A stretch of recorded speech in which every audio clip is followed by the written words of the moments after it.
Graça e paz.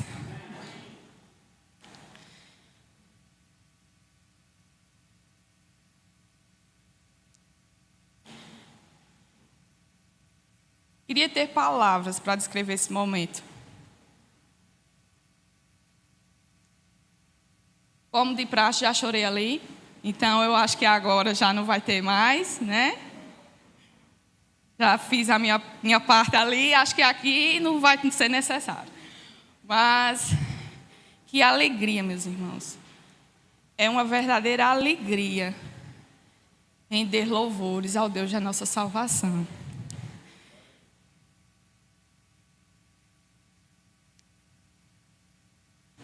É maravilhoso estarmos unidos como igreja, como povo de Deus, e adorar ao Senhor que nos remiu, que nos salvou e que ansiamos pela sua volta, que a igreja reunida, não só esta, mas que se espalha pela terra, clama em uma só voz: Maranata, Maranata. E vamos dar continuidade a esse desejo, a esse anseio do nosso coração, no estudo da palavra. E mais uma vez convido você a abrir sua Bíblia no livro do profeta Zacarias.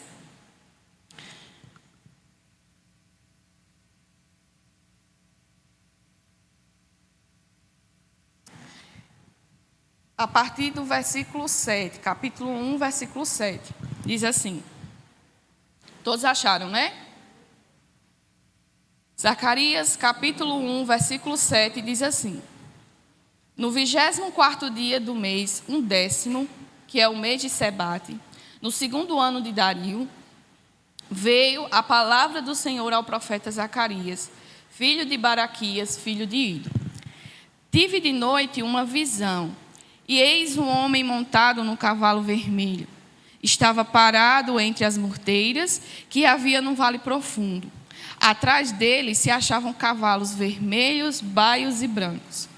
Então perguntei: Meu senhor, quem são estes? Respondeu-me o anjo que falava comigo: Eu te mostrarei quem são eles. Então respondeu o homem que estava entre as murteiras e disse: São os que o Senhor tem enviado para percorrerem a terra. Eles responderam ao anjo do Senhor que estava entre as murteiras e disseram: Nós já percorremos a terra, e eis que toda a terra está agora repousada e tranquila. Então o anjo do Senhor respondeu: Ó Senhor dos exércitos, até quando não terás compaixão de Jerusalém e das cidades de Judá, contra as quais estás indignado já faz 70 anos? Respondeu o Senhor com palavras boas, palavras consoladoras ao anjo que falava comigo. E este me disse: Clama, assim diz o Senhor dos exércitos. Com grande empenho estou zelando por Jerusalém e por Sião. E com grande indignação estou irado contra as nações que vivem confiantes, porque eu estava um pouco indignado, e eles agravaram o mal. Portanto, assim diz o Senhor: Voltei-me para Jerusalém com misericórdia. A minha casa nela será edificada, diz o Senhor dos exércitos. E o cordel será estendido sobre Jerusalém. Clama outra vez, dizendo: Assim diz o Senhor dos exércitos: As minhas cidades ainda transbordarão de bens, e o Senhor ainda consolará Sião e ainda escolherá a Jerusalém. Oremos. Grande Deus, louvamos e engrandecemos o Teu santo nome nesta hora. Obrigada, Senhor, pela oportunidade de mais uma manhã o Senhor nos conceder estarmos em Tua presença para ouvir e aprender mais de Ti. Por isso, Pai, Te peço que em nosso meio o Senhor possa retirar, se assim for da Tua vontade, toda dispersão, tudo aquilo que nos distraia, Senhor, de estarmos com o nosso coração e a nossa mente totalmente voltados para conhecer e aprender do Senhor. Pai, o Senhor nos instrua neste momento. É Tua palavra. Este é o Teu povo. Por isso eu te rogo, em nome do Senhor Jesus, que o Senhor possa, Senhor, nos abençoar, trazendo a Tua verdade ao nosso coração. Que ela não seja somente, Senhor, para nosso conhecimento, mas que ela seja frutífera no meio do teu povo. Que ela faça, Senhor, o teu povo frutificar em conhecimento, em graça, em louvor, em adoração, em humilhação a Ti. Pois só Tu é o Deus Todo-Poderoso. Pai, te agradecemos por esta rica oportunidade. Sê conosco, em nome do Senhor Jesus. Amém. Semana passada, nós concluímos a primeira parte do primeiro bloco e começamos a falar sobre essa segunda parte do livro, tá? Mais uma vez, a primeira parte é composta de 2 unidades, a primeira de exortação, arrependimento, e a segunda que compõe o bloco de visões que Zacarias recebeu da parte do Senhor. Semana passada, nós introduzimos essas visões. Nós vimos que essas visões, elas foram dadas numa mesma noite ao profeta Zacarias, e elas são unificadas. Por mais que sejam 8 visões, elas têm um papel unificador. Elas trazem a mesma mensagem. Ou seja, não é que elas trazem a mesma mensagem, mas elas apontam para uma mensagem central. E a gente viu isso, discorrendo sobre alguns pontos, porque essas visões formam os 6 primeiros capítulos do livro. Ele recebeu essas visões de uma só vez, formam uma unidade e, portanto, elas devem ser interpretadas como um todo. Mesmo que a gente estude ela separadamente, mas ela tem uma unidade, ela tem um propósito unificador e a gente vai entender isso, tá? Outra coisa que nós vimos é que essas visões que Zacarias tem aqui, elas seguem um padrão, tá certo? Dentre delas aqui, nós destacamos um padrão unificador. Ele vê, ele descreve, na verdade, o que ele está vendo. Ele, em seguida, pergunta ao mensageiro o que significa e depois ele descreve o significado. Aquilo que ele viu, ele descreve na sua carta, pergunta ao anjo que está ali para auxiliar na sua visão, qual o significado, e em seguida ele descreve o significado dessa visão, tá certo? Vimos também a sua estrutura dentro da literatura.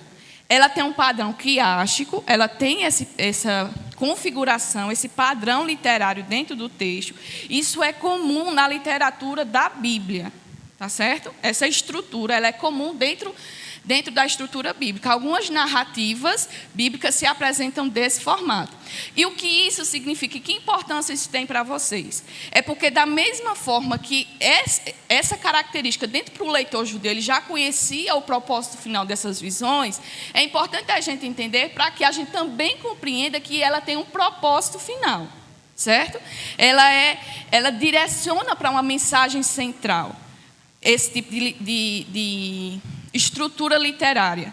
Ela tem essa visão. Então, ela é formada de paralelismos. Por exemplo, se um bloco, uma estrutura que acho que é composta de 4 versículos, então ela é caracterizada por A, B, A' e B'.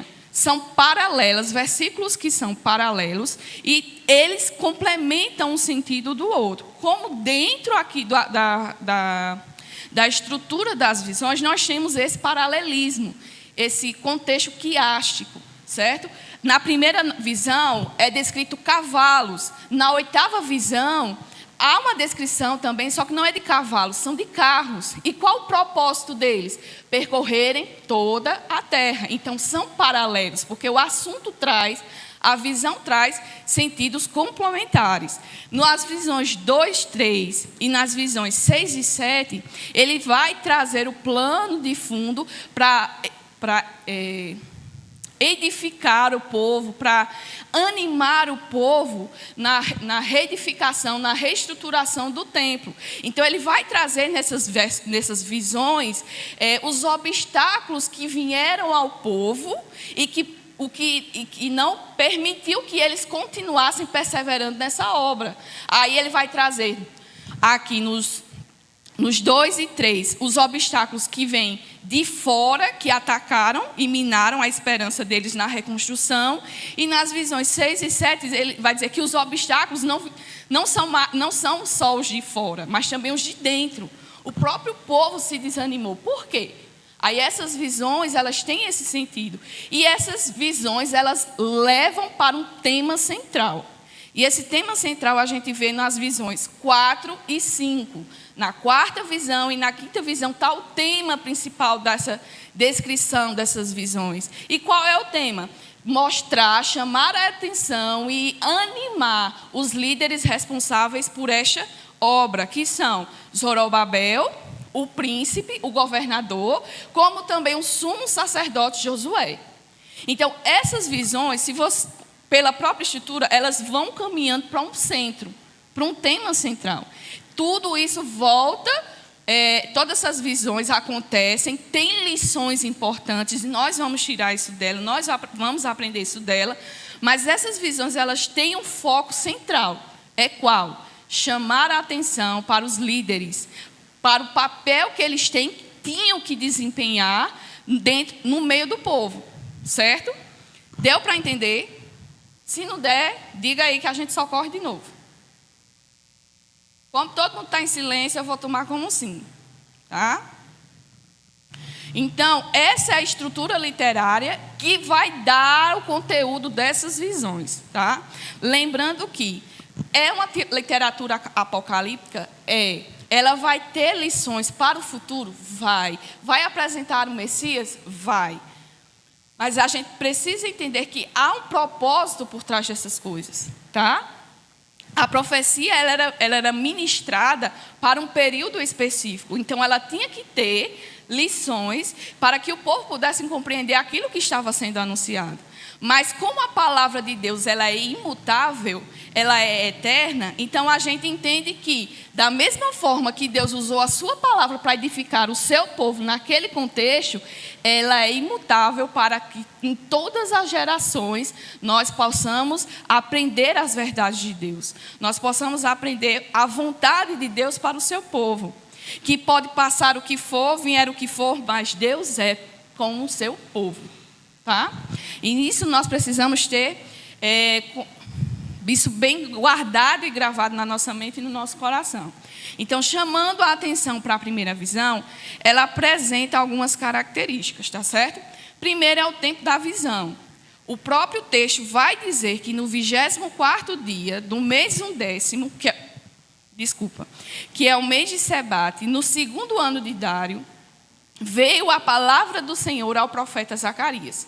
Isso a gente já viu semana passada, mas como a gente está novamente falando, então, aqui essas visões que Zacarias recebeu da parte do Senhor, elas aconteceram 3 meses após a primeira revelação que Deus deu a ele. O capítulo 1, dos versículos 1 ao 6, eles foram dados da parte do Senhor para o profeta, no 8º mês do 2º ano de Dário, veio a palavra do Senhor. Dentro do calendário judaico, ele é totalmente diferente do nosso calendário, certo? O calendário judaico, os meses são denominados diferente.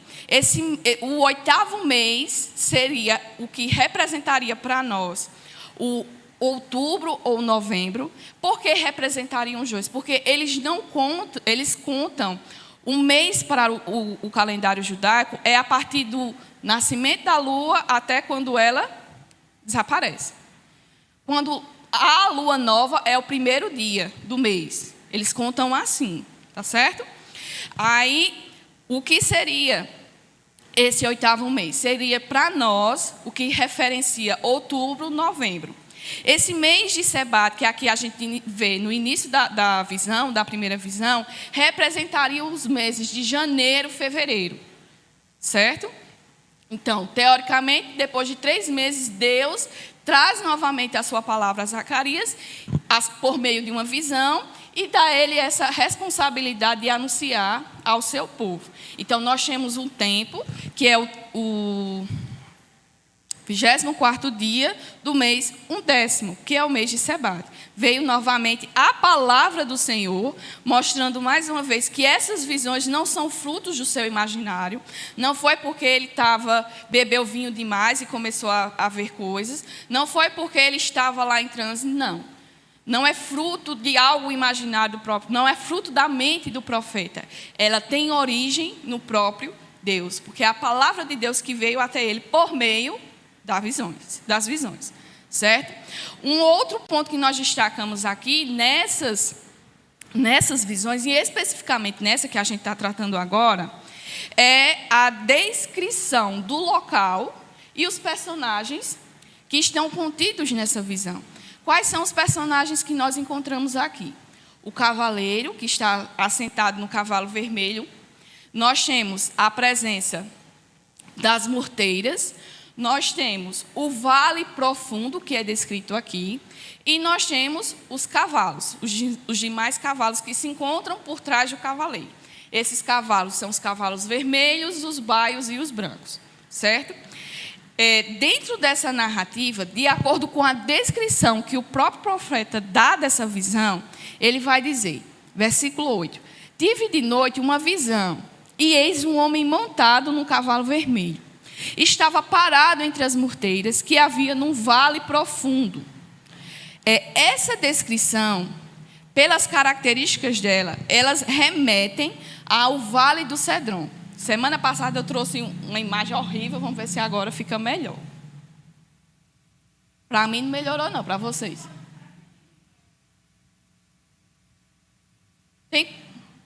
Dá para desligar aqui para ver se melhora a imagem? Por favor. Melhorou? Melhorou, né? Pronto. Essa representação gráfica aqui, infelizmente, é de um tempo antes dessa descrição aqui de Zacarias, tá certo? Mas aqui dá para se ter uma visão, uma amplitude da visão acerca desse local que ele descreve. Havia Jerusalém, que é essa cidade que está entre os muros. Lembrando que as cidades eram edificadas e eram cercadas para a proteção dos inimigos. Então, todas as cidades elas tinham essa proteção, essa cidade, ou essas muralhas. Dentro da muralha havia a cidade e lá em cima, porque realmente não está boa. Lá em cima nós temos o templo. O templo edificado, onde o povo ia adorar, onde o povo oferecia os seus sacrifícios, é lá em cima, que é o Monte Moriá, que é o mesmo monte onde Deus pediu para que Abraão sacrificasse Isaac, certo? É o mesmo monte. Então, aqui nesse vale, nessa depressão aí que nós vemos, é o Vale do Cedron. Após esse Vale do Cedron, nós temos o Monte das Oliveiras. O famoso Monte das Oliveiras, onde o próprio Jesus se retirava para fazer as suas orações com os seus discípulos, tá? Então, havia esse vale. Na descrição, na foto, na imagem aqui, não tem, mas havia um rio que cortava esse vale. E ele era conhecido por ser um lugar escuro. Eu acho que todo mundo já entendeu, né? Então, o local onde a visão é anunciada é esse vale aqui, esse Vale do Cedron. Como a cidade, como o povo estava voltando do exílio, então nem o templo e nem as muralhas haviam sido reedificadas. Então, ela estava totalmente em ruínas. Não estava bonitinho como nessa foto, não. A cidade estava devastada, porque o povo estava retornando do exílio para o seu local, para Jerusalém.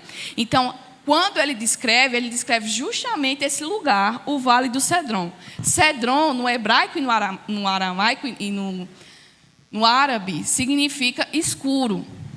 Tá? Por isso que ele dá a descrição de um vale escuro, trazendo justamente a menção, fazendo menção a esse local. É esse vale. E nesse vale era bastante comum essa árvore, que ela é aqui também descrita como murteira. São árvores vivas, cheias de verde, e os seus galhos eram bastante utilizados para a celebração da festa do tabernáculo. Dentro da lei que Deus instituiu ao seu povo, lá, se a gente voltar lá para Êxodo, Levítico, Números, nós temos descrições que Deus dá ao seu povo de como ele deveria ser adorado. Deus, ele descreve a forma como ele deve ser adorado. Então, parte daí já o princípio, já cai por terra aí o princípio de que eu devo adorar a Deus da minha forma, porque Deus descreve a forma como Ele deve ser adorado. E a gente encontra essa narrativa lá. E dentro dessa lei, de tudo que Deus instrui ao povo para que se cumpra, para que se faça, havia as festas. Dentro de um calendário específico, essas festas deveriam ser realizadas por todo Israel, não era somente Jerusalém, mas todo o povo deveria cumprir esse calendário de festas. E uma das festas mencionadas são essa festa do tabernáculo. E o que constituía essa festa? Essa festa era para trazer como memorial para o povo o tempo em que eles peregrinavam no deserto, quando Deus livrou eles da escravidão e que eles peregrinavam para a terra prometida. Eles habitavam em tendas. Eles não moravam em casas como já depois que conquistaram a terra, edificaram casas. Eles habitavam em tendas. E Deus institui essa festa para que tragam para eles um memorial de tudo aquilo do que Deus já fez para com eles. É necessário a gente se lembrar da palavra de Deus. Isso Deus faz com um propósito. Não é que Ele quer sempre jogar na nossa cara tudo o que Ele fez, mas é porque Ele sabe que a gente esquece. Ele sabe que a gente esquece, no decorrer da nossa história, todos os atos que Ele fez. E é Ele mesmo que traz isso para o coração do povo. Vocês, olha, façam isso para que vocês não se esqueçam do que vocês viveram. E essa festa traz esse memorial. Então, durante uma semana, o povo deveria construir tendas, ou nos pátios das suas casas, ou no lugar próximo a ela. Construíam tendas e moravam nela durante uma semana. Essa era a constituição da festa dos tabernáculos. Eles deixavam suas casas, construíam tendas, e essa árvore, essas murteiras, serviam de material para que eles construíssem essas tendas. Quando a gente vai para um estudo aprofundado desse texto aqui de Zacarias, a gente encontra vários comentários e vários tipos de interpretações acerca desses pontos específicos. Certo?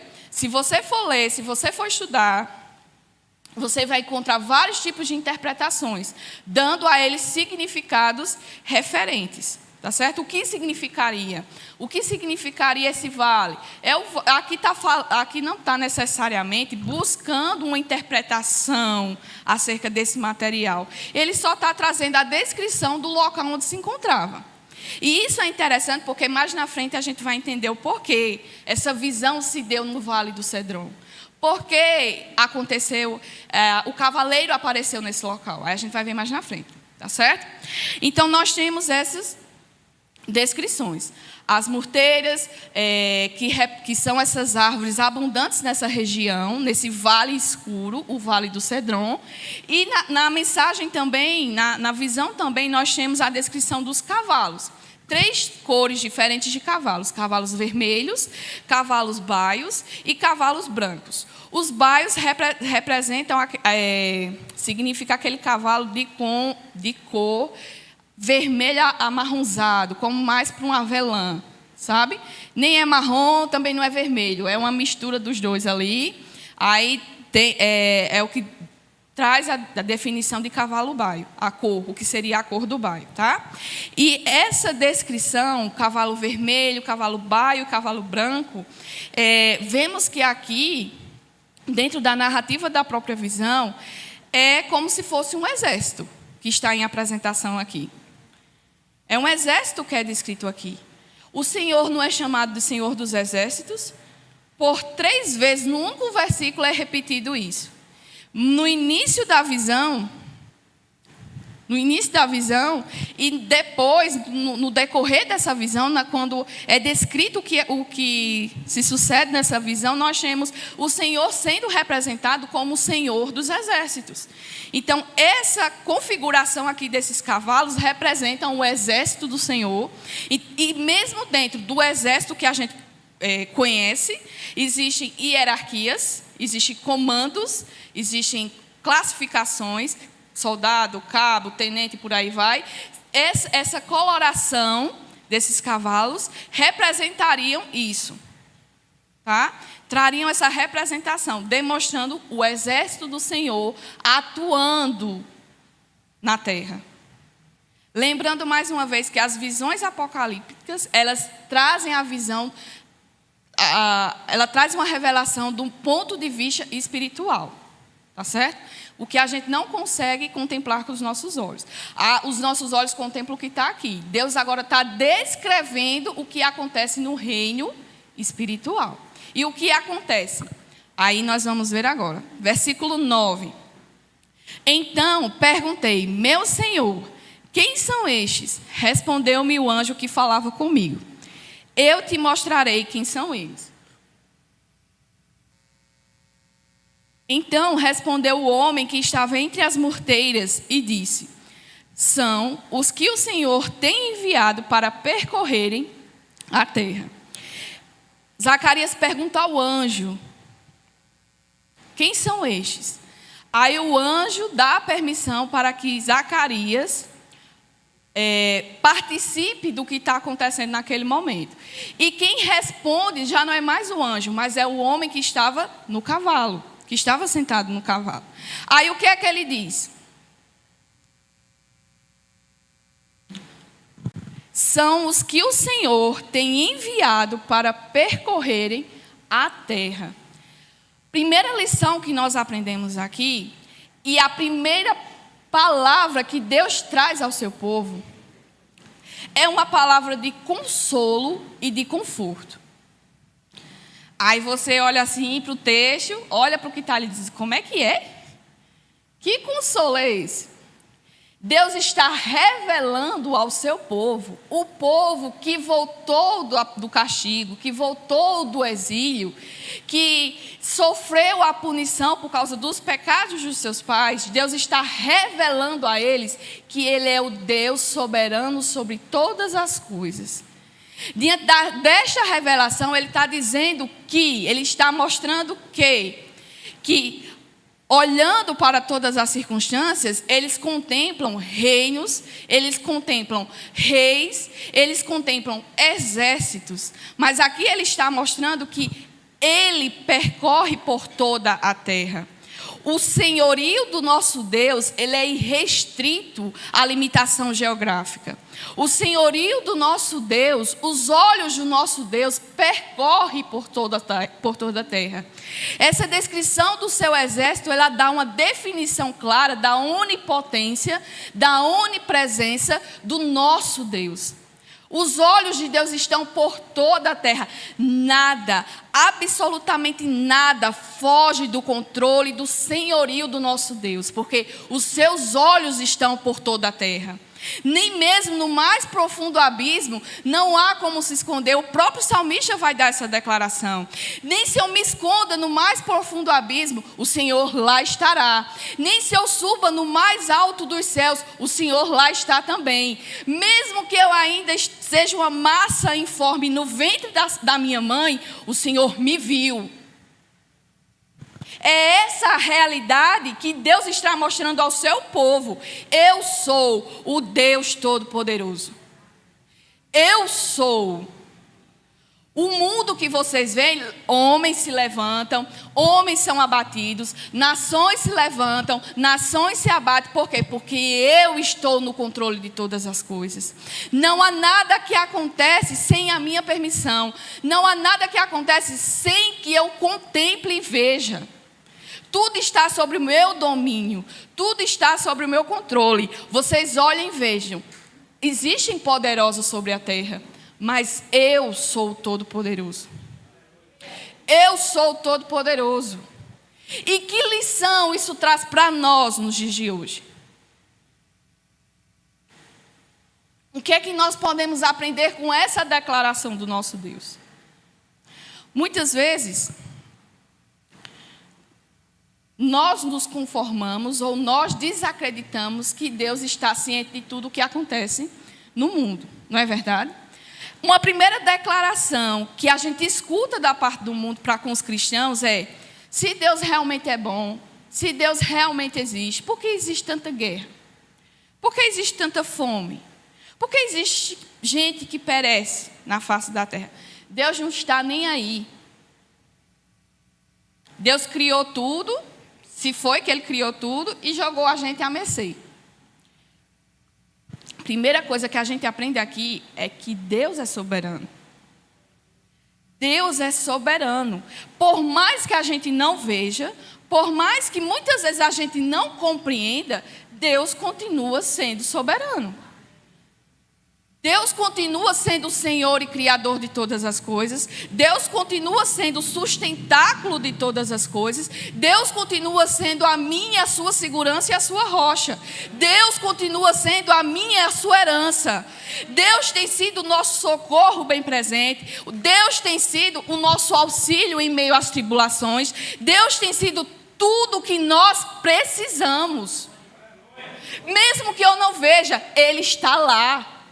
E Deus mesmo estando em todos os lugares, Ele se faz presente, Ele faz a sua presença ser sentida. Quando a gente olha para a sua criação, nós não podemos, olha, você precisa ter muita fé para crer que por meio de uma explosão bombástica, todas as coisas foram criadas. Tudo em seu devido lugar. E quando a gente olha para a criação, a obra de Deus anuncia as suas obras. Há uma revelação do próprio Deus em tudo que Ele criou. Toda a sua criação revela as obras de Deus, revela quem Ele é. Um Deus soberano, um Deus criador, um Deus que cuida, o Deus que zela, o Deus que guarda, o Deus que mantém, o Deus que sustém, o Deus que nos faz perseverantes, o Deus que nos ajuda, o Deus que nos sustenta, o Deus que nos levanta, o Deus que nos consola, o Deus que nos guarda. É esta a revelação que a própria palavra de Deus dá acerca do nosso Deus.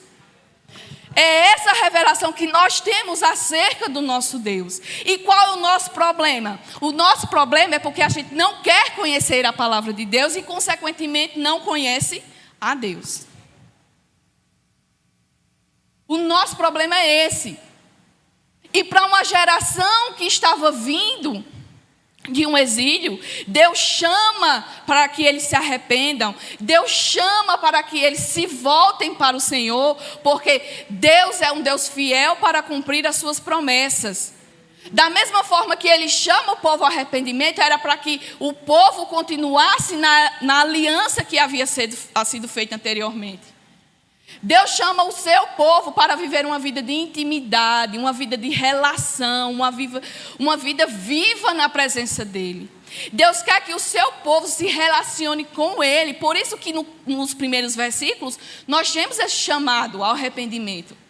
Eu não quero que você viva uma vida segundo o que os outros vivam ou dizem. Eu quero que você viva uma vida baseada em mim, firmado em mim e em quem eu sou. Porque no dia da angústia, quem vai lhe socorrer sou eu.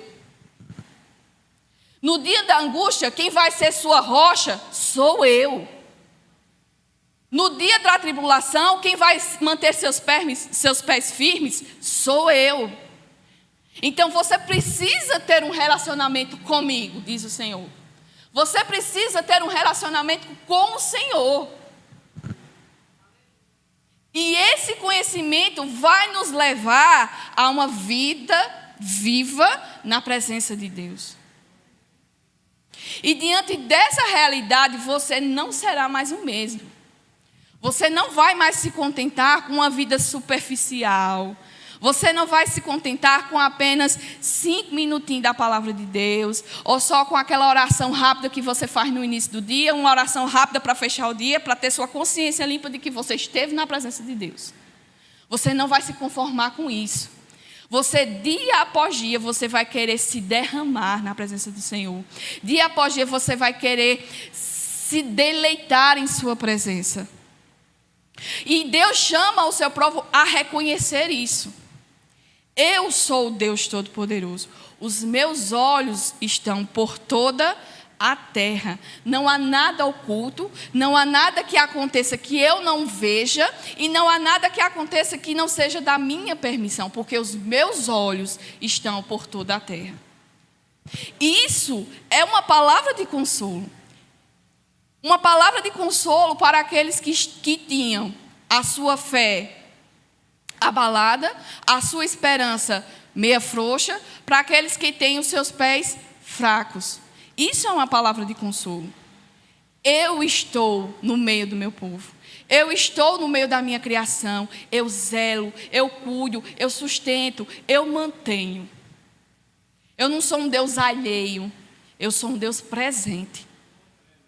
Eu sou um Deus presente. É essa revelação que nós temos aqui. E se da mesma forma que isso é uma palavra de consolo para o povo de Deus, isso também é uma palavra de exortação. Se os olhos de Deus estão por toda a terra, então Ele sabe tudo o que nós fazemos.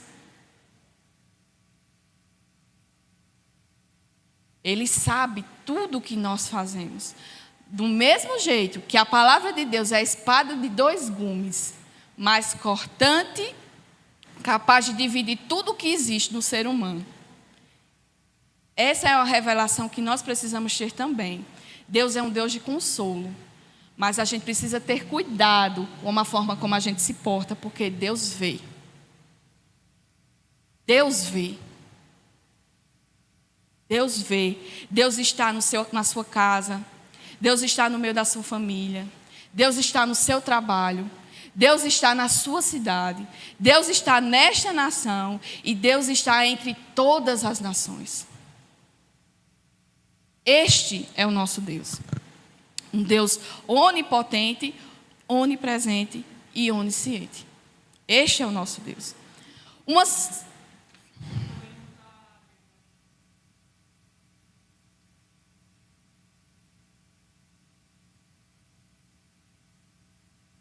Isso.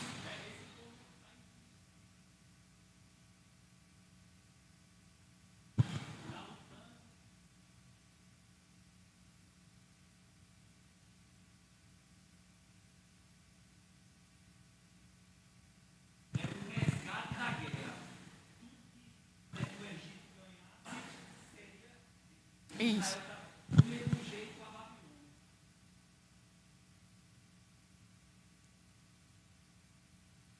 Isso. Isso.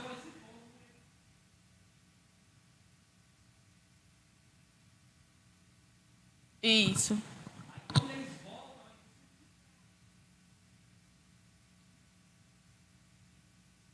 Exatamente.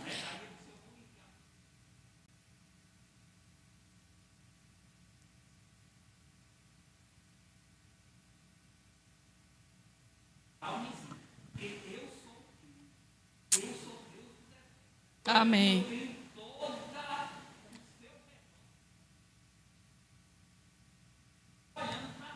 Amém.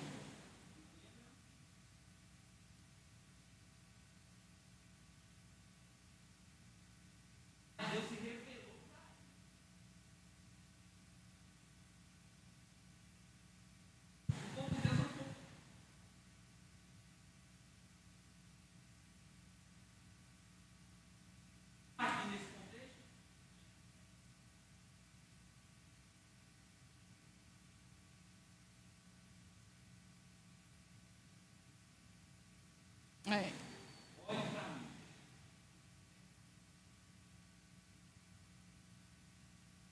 É. Comecem a me adorar reconhecendo primeiro quem eu sou. Comecem a me adorar conhecendo quem eu sou. Eu sou, além de ser o Deus da aliança, eu sou o Deus da vida. Eu sou o Deus da história. Eu sou o Deus do universo. Eu sou o Deus criador. Comecem me adorando pelo quem eu sou. Depois vocês vão me adorar pela aliança que foi feita por vocês. Porque reconhecendo primeiro quem Deus é, a gente conhece nós mesmos. Nós vamos então reconhecer que nós não somos nada. Porque mediante um Deus que fez tudo e deu tudo para nós e o homem pecou, então a nossa miserabilidade ela deve ser entendida. Diante disso, aí cadê o orgulho? Cadê a arrogância? Cadê a soberba do coração? Porque eu sei quem meu Deus é. Deus inicia aqui chamando isso. O irmão Brinho, ele adiantou que vai ser falado nos versículos seguintes. Porque os olhos do Senhor percorrem toda a terra. Versículo 11. Eles responderam ao anjo. A cavalaria que estava atrás do homem que falou primeiro a Zacarias, respondem agora ao homem que está no cavalo vermelho, que está sentado no cavalo vermelho. Eles responderam ao anjo do Senhor, que estava entre as morteiras, e disseram: nós já percorremos a terra, e eis que toda a terra está agora repousada e tranquila. A primeira palavra, ela foi de consolo. O Senhor é o Deus Todo-Poderoso. A segunda palavra, ela já não deve ser tão interpretada como um consolo. Por quê?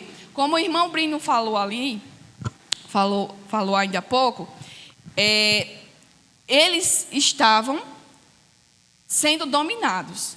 Eles ainda estavam presos e servindo a um reino maior do que eles. A glória que eles tinham antes foi extinta, perdeu. Então, com as profecias que Deus disse antes, de que viria um levantador, surgiria alguém que livraria eles, o cativeiro duraria 70 anos, tudo isso que Deus anunciou, eles foram guardando nesse período, e eles acreditavam que após o fim dos 70 anos, Deus restauraria a glória que já foi de Israel. Deus restauraria o reino para eles. Deus devolveria o poder que eles tinham antes, restituiria nas mãos deles. Era essa a esperança que eles tinham. Então, quando o anjo vem e diz: a terra está em paz e tranquila, para eles não é uma palavra de conforto. Por quê? Porque eles esperariam algum motim, alguma rebelião, alguma coisa que fosse favorável para que eles se libertassem do jugo da Pérsia. Foram oprimidos pela Babilônia, agora eles estavam sendo oprimidos, sendo servos da Pérsia, e eles esperavam esse tipo de libertação. Uma libertação que restauraria a glória de Israel, que devolveria o reino, o poder, a majestade para eles. E eles não fossem mais dominados, eles fossem livres. E quando o anjo declara isso, não é uma palavra de conforto.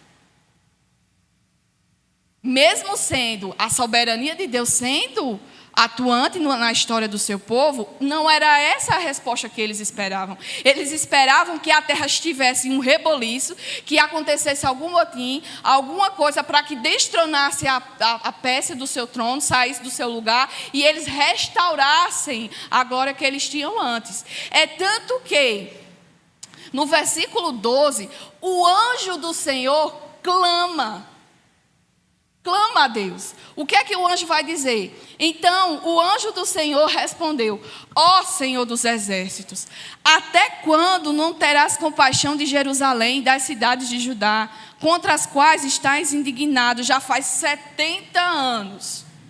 Veja qual foi a atitude do anjo mediante a declaração do exército de Deus. A terra está em paz, está tranquila. Aí o anjo se inquietou e foi clamar a Deus: até quando, ó Deus? Até quando permitirá que o perverso, que o mal reine? Até quando permitirá que essas terras não sejam devolvidas ao seu povo, contra os quais o Senhor já está indignado há 70 anos. Vocês lembram da oração de Daniel que a gente leu semana passada? Daniel 9. Daniel 9 vai trazer uma oração que o Daniel faz ao Senhor, mediante ao estudo que ele estava fazendo da palavra de Deus. Já no início do capítulo 9, ele diz que estava lendo a palavra do profeta Jeremias. Ele estava lendo e fazendo as contas, e diante do relato que Jeremias deu, o cativeiro, o exílio, duraria 70 anos. E Daniel diz: olha, Senhor, fazendo as contas aqui, eu percebi que o tempo se aproxima. O tempo que o Senhor determinou para que nós fôssemos cativos, para que nós estivéssemos exilados, longe da nossa terra, está se findando. Aí o que é que ele faz? Ele vai à presença de Deus em oração. Na oração de Daniel, nós vemos exemplos maravilhosos de oração. Vocês estão entendendo? Está claro para vocês? Tá dando para entender direitinho? Qualquer dúvida, pode chamar, tá certo? Espero que os de casa também. Que a gente tem uma relação assim e às vezes esquece que os de casa também estão presentes. Então, qualquer dúvida pode lançarem, que a gente tenta responder. Daniel 9, nós vemos um exemplo de oração. Ele ora a Deus para que Deus cumpra a sua promessa. Senhor, eu vi na tua palavra e a tua palavra me disse que duraria apenas 70 anos. Fazendo as contas aqui, eu vi que está se aproximando. Eu vi que essa data de fim de cativeiro está próxima. Aí ele vai e faz o quê? Vai orar a Deus. Ele reconhece o seu pecado, ele reconhece o pecado do povo. Ele funciona como mediador, porque ele ora em favor do seu povo. Ele ora em favor, reconhece o pecado, o que eles cometeram para eles estarem naquela situação. Ele reconhece, diz que para eles só resta o corar de vergonha, mas do Senhor pertence a misericórdia, a justiça, o perdão e a fidelidade. Então ele ora pedindo para que Deus cumpra a sua palavra. Da mesma forma, o anjo aqui, quando ouve a notícia de que a terra está em paz, de que não há nada acontecendo para que o povo se liberte, como era esperado, ele ora a Deus. Ele se inquieta e ora a Deus: Senhor, até quando o Senhor vai ficar indignado? Já faz 70 anos. A tua palavra não disse que duraria 70 anos, já faz 70 anos que o povo está cativo, que o povo está sendo oprimido. Quando? Até quando, Senhor? Quando a gente olha uma primeira vista, a gente pode até interpretar que esse anjo ele possa estar até sendo, audacioso demais. Está cobrando de Deus uma resposta. Mas ele nos ensina aqui muito sobre oração. Apenas esse versículo aqui nos ensina muito sobre uma oração. Uma coisa que nós carecemos. Por mais que a gente ore, é uma coisa que sempre a gente vai carecer. De oração. De ensino, de conhecimento sobre a oração. E esse anjo nos revela muito. Por quê? Porque ele nos ensina que as nossas ansiedades, as nossas angústias, aquilo que sufoca o nosso coração, elas devem ser levadas àquele que pode fazer todas as coisas. A angústia do coração do anjo, ela leva a quem pode resolvê-las. Quem é? Deus. Aquilo que ele estava angustiado por aquela situação, então ele vai a Deus e pede socorro. Senhor, até quando? Outra coisa que ele nos ensina aqui é acerca da necessidade do conhecimento das Escrituras de Deus. Por que ele revela isso para nós? Porque ele ora para que a palavra de Deus se cumpra. Como é que eu vou conhecer a palavra de Deus se eu não busco conhecer a palavra de Deus? Como eu vou saber? Como é que eu vou pedir para que se cumpra a palavra de Deus na vida do seu povo se eu não conheço as promessas de Deus ao seu povo? Como é que eu vou pedir para um Deus que pode resolver todas as coisas se eu nem tenho fé no meu coração e na minha mente de que Ele pode resolver todas as coisas? Então ele chama uma atenção para a necessidade de conhecermos as Escrituras, de conhecermos a palavra de Deus, porque se não conhecermos a palavra de Deus, não saberemos a sua vontade, e muitas das nossas orações não serão atendidas, porque está fora do padrão da vontade de Deus. Porque muitas vezes a gente se frustra nas nossas orações, porque muitas vezes pedimos coisas que não estão em acordo com a palavra de Deus. Quando nós passarmos por momentos e que isso exige de nós a nossa fé, que isso exige de nós uma oração mais direta para que Deus atenda ao nosso pedido, a gente precisa conhecer o que Deus nos prometeu. E o que foi que Deus nos prometeu? Eu vou só citar aqui, tá? Porque eu não posso falar tudo, até porque eu não sei também de tudo. Mas o que eu posso ensinar aqui, o que eu posso trazer isso? O que é que eu posso trazer aqui de ensinamento acerca do conhecimento da palavra e como isso nos ajuda na oração? Porque quando nós tivermos, a nossa fé estiver fraquejando, nós podemos orar a Deus para que Ele derrame do seu Espírito sobre nós, para o Espírito dele que habita em nós nos fortaleça e nos console e nos sustente, porque Ele prometeu que enviaria o seu Espírito para nos firmar, para nos exortar, para nos fazer perseverantes no caminho e na obra. Quando a gente estiver doente, ou até mesmo se for o caso de enfrentar a morte, nós devemos manter a nossa oração fixa, sabendo que Deus, pedindo para que Deus cumpra aquilo que Ele garantiu acerca daquilo que sobreviria a nós, que no dia mau, quando a morte vier sobre a minha casa ou sobre mim, eu possa estar firmado que há uma vida eterna e que ela está garantida para aqueles que amam, para aqueles que adoram, para aqueles que perseveram, que vivem uma vida para agradar a Deus. Esta é a vida que é garantida para o seu povo, e é isso que eu tenho que me guardar, me revestir, para quando eu orar pedindo para que a palavra de Deus se cumpra, para que a vida eterna ela se cumpra na minha vida. Isso é um dos exemplos. Outro, para quando a ansiedade bater na minha porta, eu entregar e colocá-las, depositá-las aos pés do meu Senhor, porque a palavra de Deus nos diz: não andeis ansiosos por coisa alguma. Não é assim? Mas como é que eu vou me firmar se eu não conheço? Aí a gente ora pedindo bênção. A gente ora pedindo para que Deus mate aquele inimigo da gente. Não é? Senhor, tu está vendo, a justiça é tua. Ó, tu está vendo, vai. Não é assim? É assim. Quando a gente é ofendido, o que é que a gente faz? Senhor, entreguei nas tuas mãos. Né? Só que a gente não entrega. A gente não entrega nas mãos do Senhor. A gente diz, mas a gente não entrega. Porque se a gente entregasse de verdade, toma, Senhor. E a gente viveria a nossa vida, seguiria com isso normalmente. Mas a gente entrega e fica remoendo. Remoendo. Não é assim? É assim, gente. É assim.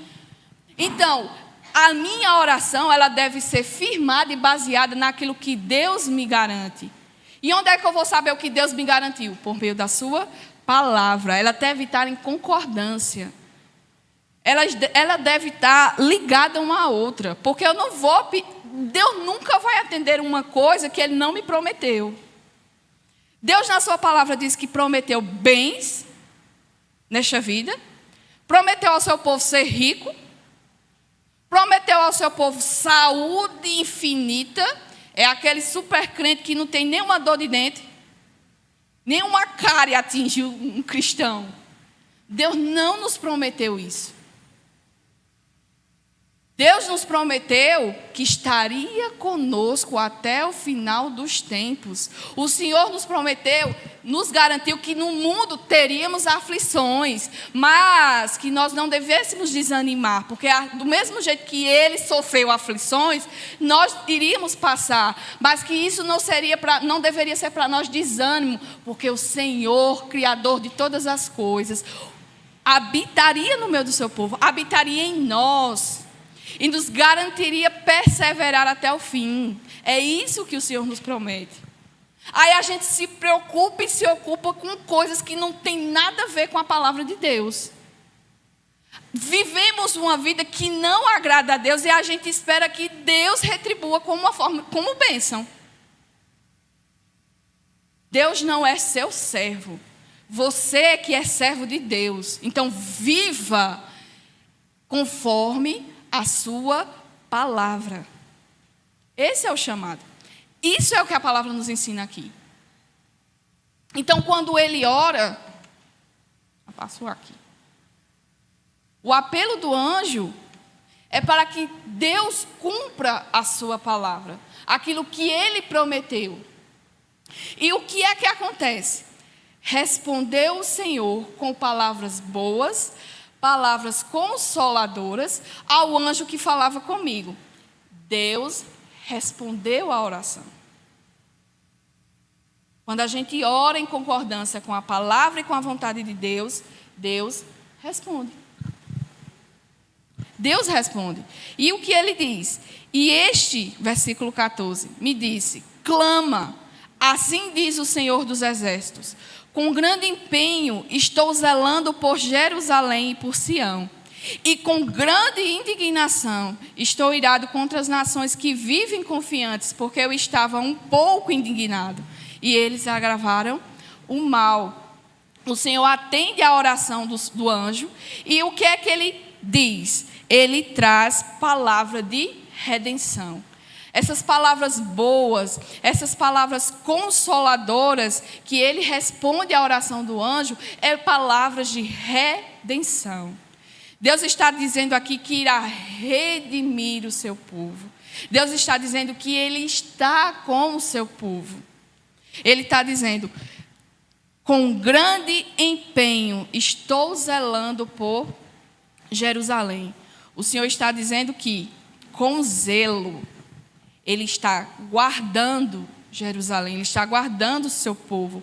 Essa afirmação ressalta o zelo do Senhor para com o seu povo e a sua ira contra as nações confiantes. Deus permitiu que a Babilônia e as outras nações oprimissem os judeus, oprimissem o seu povo, mas as nações, elas se exaltaram demais. Elas se orgulharam demais, porque o texto vai dizer no versículo 15 que o Senhor diz: com grande indignação estou irado contra as nações que vivem confiantes, porque eu estava um pouco indignado e eles agravaram o mal. Deus permitiu que tanto a Síria como a Babilônia subjugasse o seu povo. Só que ele está dizendo aqui que eles foram cruéis demais. A ação do homem, mesmo Deus usando o povo como juízo, Deus está garantindo que eles foram cruéis demais. E Ele está irado contra essas nações que se acham confiantes. Ele está indignado contra a confiança do homem. Eles foram cruéis na conquista e na dominação, e por isso a ira de Deus se volta contra toda a impiedade. E o que é que isso vai nos ensinar? Que lição nós podemos tirar daqui? Já falei isso e repito novamente. Vemos o mundo, aí vivendo uma aparência de felicidade, não é? Muitas vezes a gente vê aquela pessoa que é totalmente, rebelde, totalmente contra a palavra de Deus. Aquela pessoa que é dura de coração. Às vezes, no mal que ela faz, a gente vê essas pessoas prosperarem. E gera em nosso coração, muitas vezes, dúvida. Senhor, aquela pessoa não faz o que é correto, não vive conforme a tua lei, nem sequer se presta a isso. E por que ela prospera?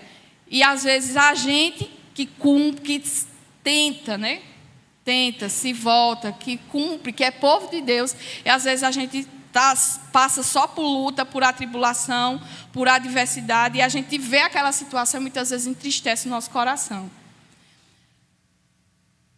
Veja que o Senhor, primeiro ele começa dizendo: eu vejo tudo. Eu contemplo tudo. Ele começa dizendo assim. E ele responde dizendo que a sua ira é contra os que são confiantes. A sua ira é contra aqueles que se arrogam demais, aqueles que se acham demais. Ele está contemplando todas as coisas. E ele diz assim: contra essas nações que vivem confiantes, eu estou indignado. A indignação do Senhor é contra essas pessoas, essas nações, esses povos que se levantam arrogantemente e se confiam em si mesmos. Confiam no seu braço, confiam na sua força, confiam na sua inteligência. E Deus diz que é contra os arrogantes. E para nós, o que isso serve? Porque quando a gente olha isso, a gente vê e a gente muitas vezes se angustia. Senhor, eu faço o que tento fazer o que é certo. Eu tento te agradar, eu tento viver uma vida de agradar a ti. E o mal, eu só vejo o mal prosperando, o mal se voltando contra mim. Aí para isso, o salmista, lá no Salmo 73, ele também sentiu o que muitas vezes nós sentimos. Lá no Salmo 73, o salmista vai dizer, ele começa dizendo assim: com efeito, Deus é bom para com Israel. Quanto a mim, porém, quase me resvalaram os pés, porque faltou para que se desviassem os meus passos. Pois eu invejava os arrogantes, ao ver a prosperidade dos perversos. Para eles não há preocupações, seu corpo é sadio e nédio. Não partilham das canseiras dos mortais, nem são afligidos, como os outros homens. Daí a soberba que os cinge como um colar, e a violência que os envolve como um manto. Os olhos saltam-lhes da gordura, do coração brotam-lhes fantasias. Motejam e falam maliciosamente, da opressão fala com altivez. Contra os céus desandam a boca, e a sua língua percorre a terra. Por isso o povo se volta para eles e tem por fonte de que bebe a largos sorvos. E diz: como sabe Deus?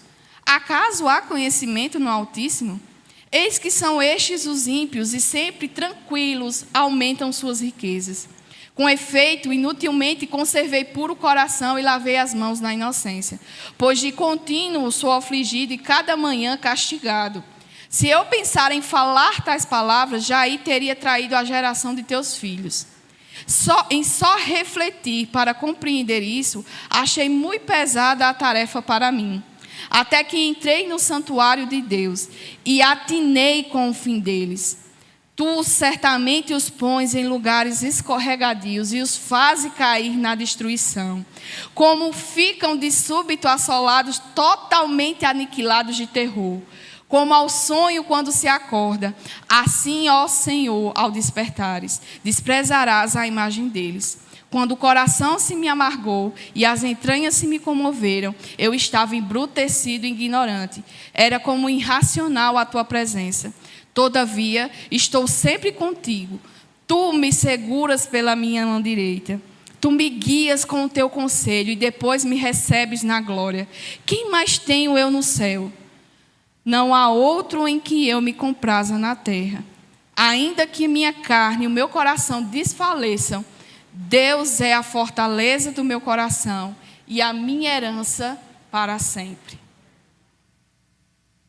Diante de todo o mal que o salmista contemplou, diante de tudo o que acontecia com o que ele podia contemplar, ele achou que em algum momento eles fossem beneficiados com tudo isso. Só que ao entrar no templo do Senhor, ele contemplou quem Deus era. E o próprio Deus que permitia essas coisas, o mesmo Deus que permitia que eles experimentassem dessas coisas, seria a pedra de tropeço para eles. O mesmo Deus que permite que o homem, em sua arrogância, se ache e se confie, é o mesmo Deus que mostra que esse caminho que eles levaram só traz destruição, só traz ruína. Aí ele vai concluir o seu salmo, que eu não li todo, mas até a conclusão que eu li. Ele vai dizer: tu me tomas pela mão direita. Mesmo que as coisas me sobrevenham, mesmo que eu passe pelas adversidades, eu sei quem me sustenta. Tu me segura pelas mãos. Quem tenho eu mais no céu além de ti? O próprio Deus soberano, o próprio Deus todo-poderoso. É a herança, é a porção, é o sustentáculo, é a força do seu povo. Quem nós temos mais, senão o Senhor? Quem nós temos mais, senão o Senhor? Esta é a nossa segurança. Esta é a nossa certeza.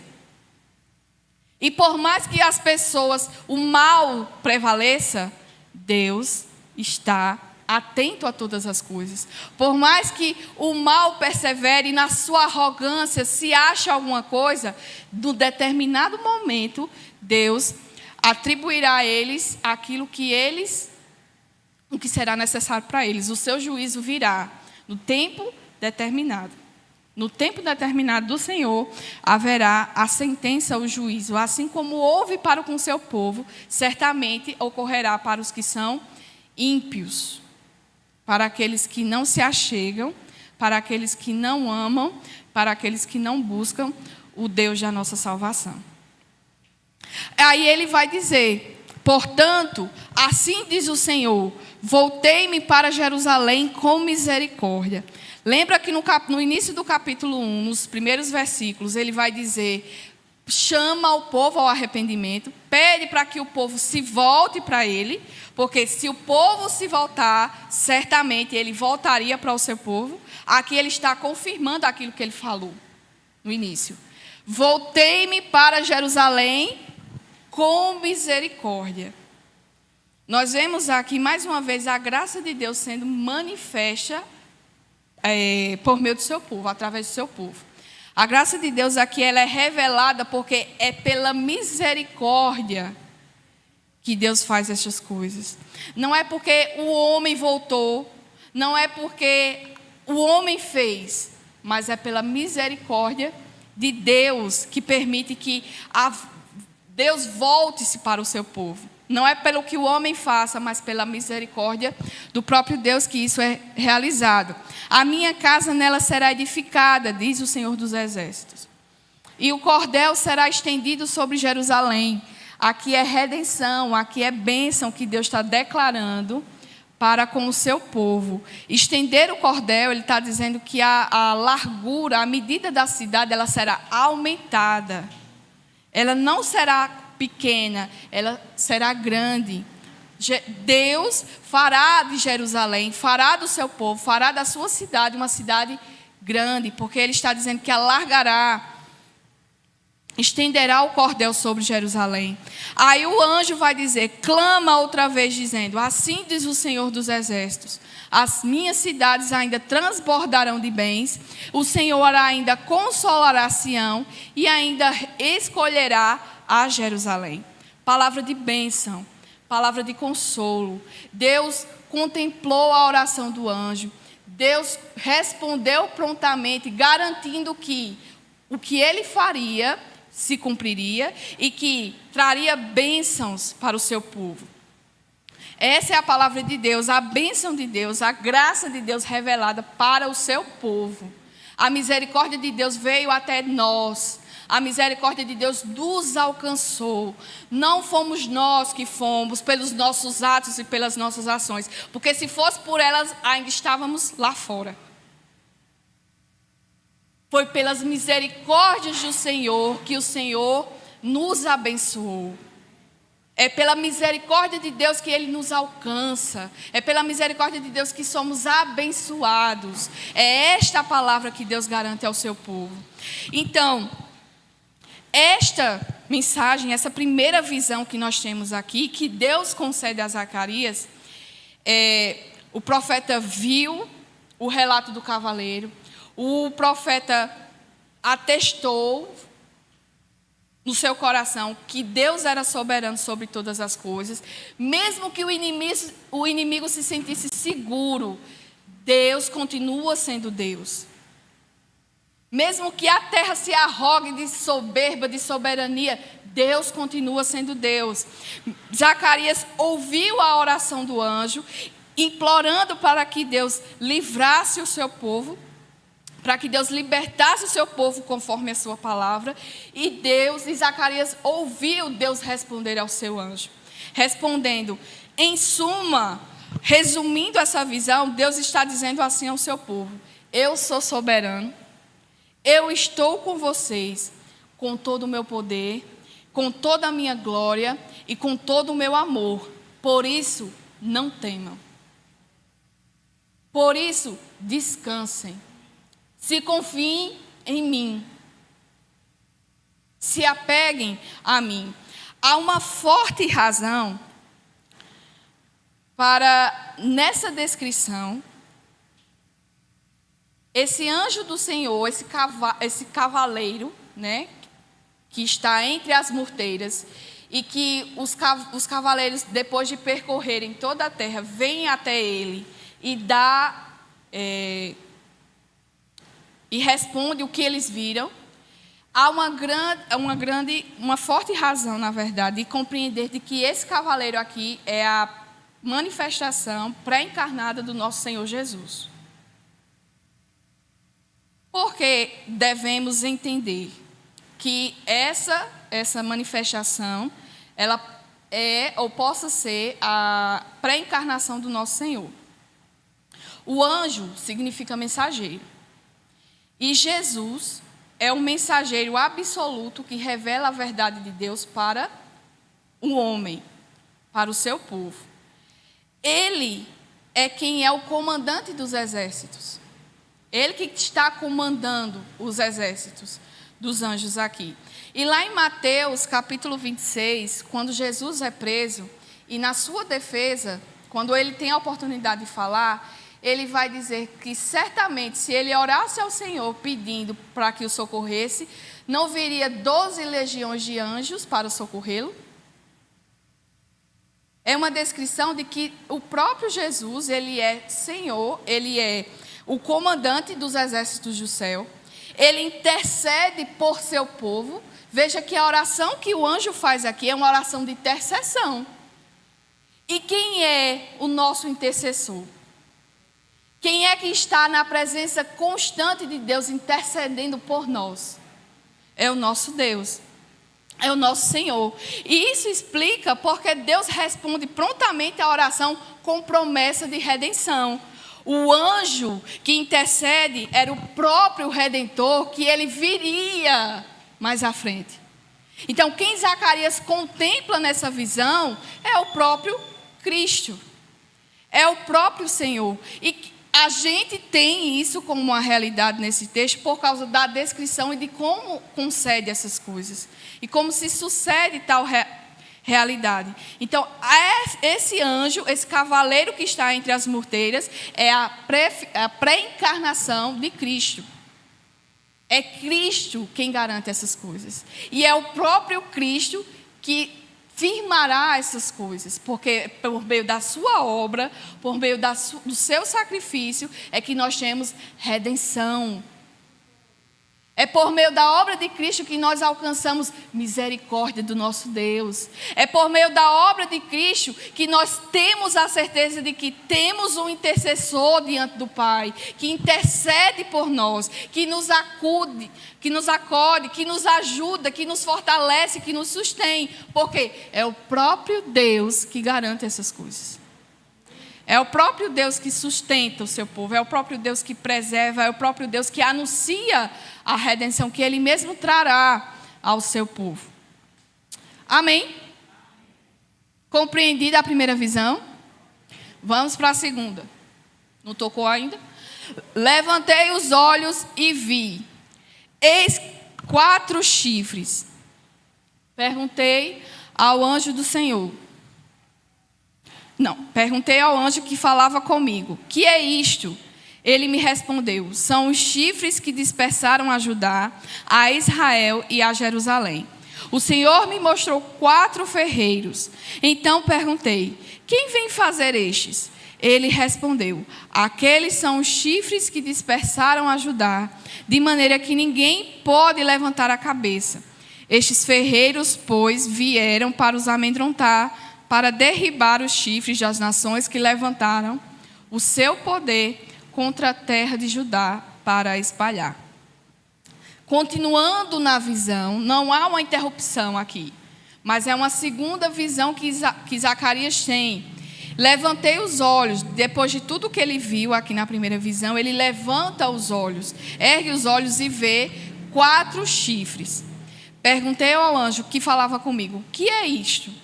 Diante da revelação dos chifres que ele viu, diante da visão dos chifres que ele viu, ele pede para que o anjo interprete o que seria estes chifres.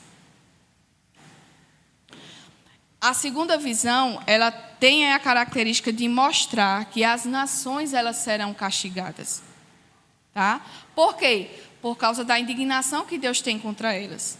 Ele não disse que estaria irado contra as nações confiantes. Aí aqui há uma revelação contra essas nações. Aí ele vai dizer que viu 4 chifres. Esses chifres eles simbolizam um poder terreno. Essa é uma característica dentro da estrutura, porque a palavra de Deus ela deve ser manifesta de uma maneira que o povo possa compreender. O povo, eles eram de cultura, eles eram acostumados com a pecuária, com a criação de animais, com a criação de gado, com a criação de ovelhas. Eles tinham esse contato direto. Então, para eles, esse sentido de chifres, ele tem essa questão de domínio, de poder. Porque quem é que não corre diante de uma carreira de um boi? Né? Ou até de um bode. Né? Quem é doido de ficar no meio de um bode quando dá em disparada? Ninguém, porque você sabe que a chifrada dele, quando pegar, vai causar um estrago. Não é assim? Então, essa ideia de chifre, ela representa o poder, só que é um poder terreno, certo? Da mesma forma como Daniel também teve esses tipos de visões, eles são atribuídas às nações. Esses chifres representam um poder terreno, é uma característica que eles compreenderiam ao ver esses chifres, né? Alguma dúvida? Não? Então, esses chifres aqui descritos representam as nações que dispersaram Judá, Israel e dispersaram Jerusalém. O Senhor me mostrou 4 ferreiros. Em contraste com os 4 chifres... Oi, amor.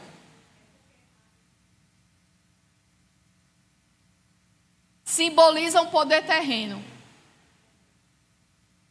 Não se preocupe. Na próxima aula você sentar aqui na frente.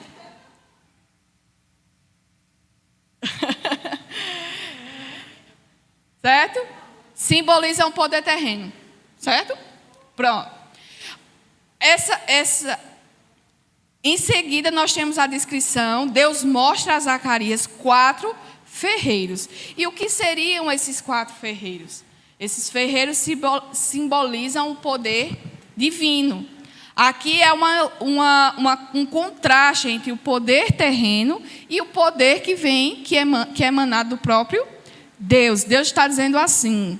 A representação, a significação dessa visão é assim. Existem 4 chifres, que são os chifres que dispersaram a Judá, a Israel e a Jerusalém. Quem foi que dispersou o povo de Deus? Nações terrenas, que o próprio Deus levantou, que o próprio Deus deu força para que eles conseguissem fazer isso. Tá? Então, representa o poder terreno. Tá? São as nações que foram levantadas e dispersaram Judá, Israel e Jerusalém. O Senhor me mostrou 4 ferreiros. Perguntei, quem vem a fazer estes? Aí o próprio texto já dá o significado. Aqueles são os chifres que dispersaram Judá, que ninguém pôde levantar a cabeça. Veja que o poder que foi dado a estes chifres foi tão forte, poderoso, que eles não tinham ninguém que pudesse resistir.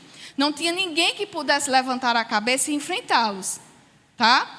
Então, estes ferreiros, pois